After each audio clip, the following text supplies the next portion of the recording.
Hi అండి అందరికీ. ఈరోజు నేను ఇడ్లీలోకి పచ్చి కొబ్బరి పల్లీల చట్నీ చేస్తున్నానండి.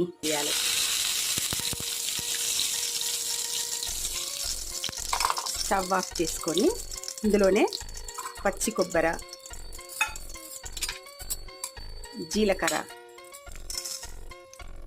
ఆవాలు, జీలకర్ర, మినపప్పు, శనగపప్పు వేసుకోవాలి.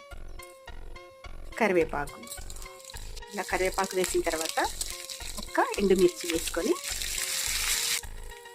చట్నీ ఉంది కదా, ఈ పోపుని చట్నీలో వేసుకోవడమే.